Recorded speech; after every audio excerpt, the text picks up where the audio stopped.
Prime Minister Narendra Modi is in Italy to attend the 50th G7 summit. This marks the Prime Minister's first international trip since assuming office for a third term. He is accompanied by a high-level delegation, underscoring the importance of the summit for India's diplomatic and economic engagements on the global stage.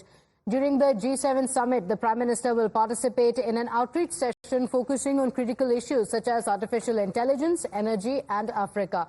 India is expected to play a significant role in the G7 summit with a strong focus on security issues. This marks India's 11th participation in the summit and Prime Minister Narendra Modi's 5th consecutive attendance. The G7 summit is taking place during a critical period amidst the ongoing conflicts in Ukraine and Gaza, as well as the significant political events in the G7 countries. Listen in to former Italian Sherpa for G8 and G20 ambassador for more insights. As far as for India, well, India is a prominent country. It's among the most important countries of the world. It's a huge democracy, so everybody counts on India as a stabilizing factor. You have an important position in the global south. You are pledging towards a multipolar world. You don't want to substitute other orders, India-centric orders, to other orders in international community. You want countries to cooperate together, and we think that this is the right approach, and we highly value what you are doing on the international scene. In a statement, Prime Minister Modi highlighted the outreach session will also delve into issues of critical importance for the global south. Adding further, he said that the discussions will focus on critical issues for the global south, ensuring that the voices and concerns of these regions are heard on the global stage. This alignment between the G20 and G7 summit aims to foster collaborative solutions and enhance the impact of international efforts. During his visit to Italy for the G7 summit, Prime Minister Modi's agenda also includes a significant meeting with Pope Francis, as confirmed by the Vatican. This rare meeting with the Pope is set to take place on the sidelines of the summit in Italy.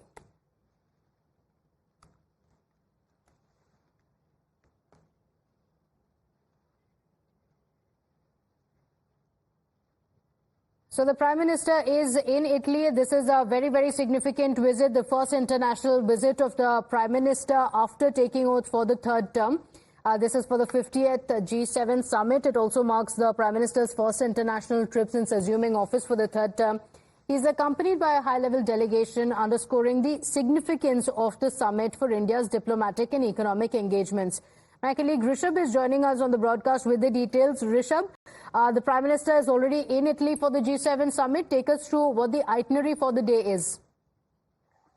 Well, definitely. It's a packed schedule for the Prime Minister today. He's about to meet the French President, Emmanuel Macron, where he'll be discussing a lot. Because remember, as the Prime Minister is meeting the French President, the government of India is discussing and negotiating the 26th Rafale Marine case with France. Remember, India wants to import 26 Rafale Marines for the Indian Navy. That is expected to be placed near Visakhapatnam, INS Digha, and these, Rafale Marines would be used for INS Vikrant and INS Vikramaditya. This is something that India has been discussing. The defense remains the core agenda of this bilateral talk as well. Apart from that, Prime Minister is meeting President Macron for the first time after taking this charge as Prime Minister for the third time. And in this meeting, apart from the defense, other India-France ties will also be discussed. Post this, he is expected to meet the German Chancellor. He is expected to meet the Italian Prime Minister, Giorgia Meloni. He is also expected to meet Japanese Prime Minister Kishida. And remember, all these leaders, India has been discussing many things. Okay. Reminding the viewers that last year we had G20 and all these leaders were here in national capital. And Yes. India discussed at length the interest of India and how Europe and India can be, mutually beneficial for each other. Apart Absolutely. from that, when it comes to Japan.